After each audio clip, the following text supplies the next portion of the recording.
ആദ്യം ശ്രീ ജിൻഡോ ജോൺ, പ്രധാനമന്ത്രി ആദ്യമായാണ് CBC ആസ്ഥാനത്ത് ക്രിസ്മസ് വിരുന്നിൽ പങ്കെടുക്കുന്നത്. അവിടെ സംസാരിച്ചു, ആഘോഷത്തിൽ പങ്കെടുത്തു, സഹോദര തുല്യമായ സ്നേഹം അനുഭവിക്കുന്നു എന്ന് അവിടുത്തെ പരിപാടിയെക്കുറിച്ച് പറഞ്ഞു. വളരെ നല്ല വാക്കുകൾ പറഞ്ഞു. CBCയെയും വളരെ പോസിറ്റീവായാണ് ആ ചടങ്ങിനെ കണ്ടത്. കോൺഗ്രസിന്റെ വിമർശനം എന്താണ്? അതിൽ രാഷ്ട്രീയം എന്താണ്?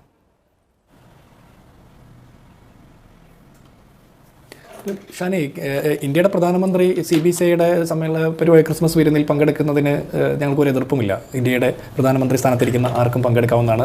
അതിലേക്ക് ആരെയൊക്കെ ക്ഷണിക്കണമെന്ന് സംഘാടകർക്ക് തീരുമാനിക്കാവുന്നതുമാണ്. പക്ഷേ ഇന്ത്യയുടെ പ്രധാനമന്ത്രി ഈ CBCയുടെ ക്രിസ്മസ് സെലിബ്രേഷനിൽ പങ്കെടുക്കുമ്പോൾ അദ്ദേഹം അഡ്രസ്സ് ചെയ്യുന്നത് ഈ രാജ്യത്തെ മുഴുവൻ ക്രൈസ്തവ വിഭാഗത്തിൽപ്പെട്ട വിശ്വാസികളെയുമാണല്ലോ.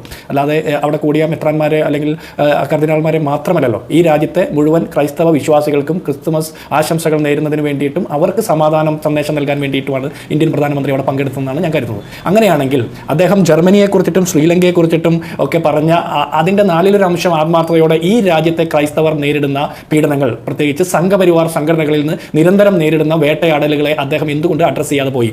ഏകദേശം 19 മാസത്തോളമായി മണിപ്പൂർ എന്ന് പറഞ്ഞ സംസ്ഥാനം കത്തിയേരിയുന്നു. ആ സംസ്ഥാനത്തേക്ക് ഒന്ന് കാലെടുത്ത് വെക്കാൻ പോലും ഇന്ത്യയുടെ പ്രധാനമന്ത്രിക്ക് സമയം കിട്ടില്ല. എന്തുകൊണ്ട്? ഇപ്പോൾ ഇന്ത്യയിലെ മറ്റ് സംസ്ഥാനങ്ങളെ നമ്മൾ പലപ്പോഴും ചർച്ചയ്ക്ക് വിധേയമാക്കുമ്പോൾ ഇന്നിപ്പോൾ കേരളത്തിൽ പാലക്കാട് നല്ലേപ്പള്ളി അടക്കമുള്ള സ്ഥലങ്ങളിൽ ക്രിസ്തുമസിൻ്റെ പുൽക്കൂട് തകർക്കുന്ന സാഹചര്യം ഉണ്ടാകുന്നു, അല്ലെങ്കിൽ കരോൾ തടസ്സപ്പെടുത്തുന്ന സാഹചര്യം ഉണ്ടാകുന്നു.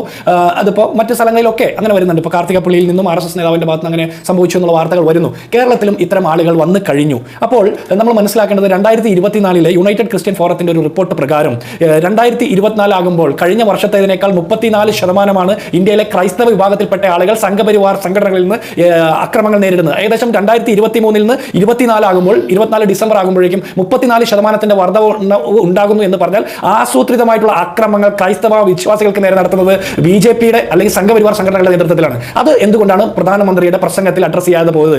അദ്ദേഹം അത് മറച്ചു വെച്ചുകൊണ്ട് ഇന്ത്യയിലെ കുറെ മതമേലധ്യക്ഷന്മാരെ അഡ്രസ് ചെയ്യുമ്പോൾ ഈ രാജ്യത്തെ മുഴുവൻ ക്രൈസ്തവർക്കും അതിൽ നിന്ന് സമാധാന സന്ദേശം കിട്ടില്ല എന്നുള്ള കാര്യത്തിൽ ഒരു തർക്കവും വേണ്ട. ഇനി അതിനപ്പുറത്ത് ഡൽഹിയിലെ പള്ളികൾ തകർക്കപ്പെടുന്നു, ഛത്തീസ്ഗഡിലും മധ്യപ്രദേശിലും ക്രിസ്മസ് സെലിബ്രേഷൻ വിലക്കപ്പെടുന്നു, അല്ലെങ്കിൽ ക്രൈസ്തവർ വേട്ടയാടപ്പെടുന്നു. ഇത്തരത്തിലുള്ള നിരവധി സംഭവങ്ങൾ അരങ്ങേറുന്നുണ്ട്. കേരളത്തിന് പുറത്ത്, എന്തിന് മംഗലാപുരം തൊട്ട് അങ്ങോട്ട് നോക്കിയാൽ കേരളത്തിന് പുറത്ത് ക്രൈസ്തവർ നേരിടുന്ന അക്രമങ്ങളെല്ലാം മറ്റ് മതവിശ്വാസികളിൽ നിന്നല്ല എന്നുള്ള കാര്യം ഇന്ത്യയുടെ ചരിത്രം പരിശോധിച്ചാൽ നമുക്ക് മനസ്സിലാവും. ക്രൈസ്തവർ നേരിട്ടുള്ള അക്രമങ്ങൾ മുഴുവൻ സംഘപരിവാർ സംഘടനകളിൽ നിന്നാണ്. ആ വിഷയങ്ങളെ അഡ്രസ് ചെയ്യാതെ ശ്രീലങ്കയിലും ജർമ്മനിയിലെയും വിഷയങ്ങൾ പറഞ്ഞുകൊണ്ട് ക്രൈസ്തവർക്ക് കേക്ക് മുറിച്ച് നൽകി അല്ലെങ്കിൽ പുളകിതരാക്കി സന്ദേശം നൽകിയാൽ ആരും അത് വിശ്വസിക്കില്ല എന്നുള്ള കാര്യത്തിൽ തർക്കം വേണ്ട. ഒരൊറ്റ കാര്യമേ എനിക്ക് പറയാനുള്ളൂ. ഈ മത്തായിയുടെ സുവിശേഷത്തിൽ 16-ാം അധ്യായം 26-ാം വാചകമുണ്ട്. ലോകം മുഴുവൻ സ്വന്തമാക്കിയാലും ഒരുവൻ തന്റെ ആത്മാവിനെ നഷ്ടപ്പെടുത്തിയാൽ ഒരു പ്രയോജനവുമില്ല.